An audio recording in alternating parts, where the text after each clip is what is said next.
Welcome, let me show you how easy it is to understand Photoshop's interface. Let's start the program by double-clicking on this PSD that you have attached to this lecture. Alternatively, you can drag in any image, or you can just use Ctrl-N and create any random project. The image isn't relevant. So here we are, and there's lots to look at. Let me break down the interface. The most important part is this central area. This is called the canvas, and it's where everything happens. This is where you draw, paint, design, and it's where you should focus 90% of the time. It means it's number one on our list. Directly related to it, we have the Layers panel. You can see it on the right side, but in case you don't have it there, go to Window, Layers.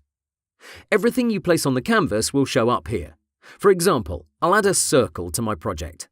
Immediately, that's going to show up in my Layers panel. You can see it's called Ellipse 1.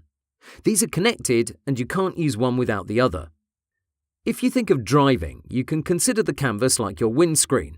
Through it, you can see the most important thing, the road. In our case, the road is this image. The Layers panel is your dashboard where you can see information like speed, revs, fuel level. In Photoshop, your Layers panel acts in a similar way, meaning it provides you with various pieces of information regarding what's happening on the canvas.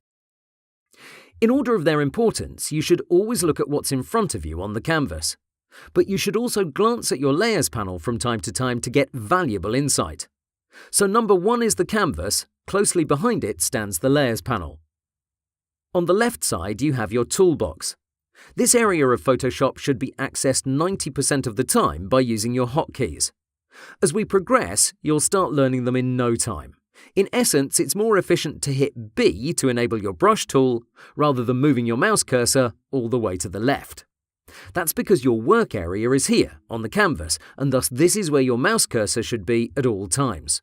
Continuing, we have at the top of Photoshop this menu system, which contains all sorts of options and features. We'll use it from time to time, but the most important ones have hotkeys, and it's much faster to use those instead of going through these items. Considering all this, it lands at number 4 in my book. Immediately underneath it, we have this area called the Options bar, which changes constantly depending on what tool you have selected.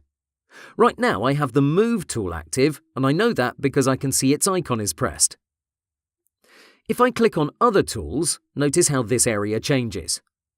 Basically, this is your information zone where you can see and modify the settings for each tool. This is fairly important, but it really depends on the type of work you're doing. Having that in mind, we can place it at number 5. To sum it up, we have 1. The canvas, 2. The Layers panel, 3. The toolbar, 4. The menu system, 5. The Options bar. You'll work with the first 3 about 90% of the time, so don't worry about it. You don't have to memorize anything, because as we work together, you'll start learning them effortlessly.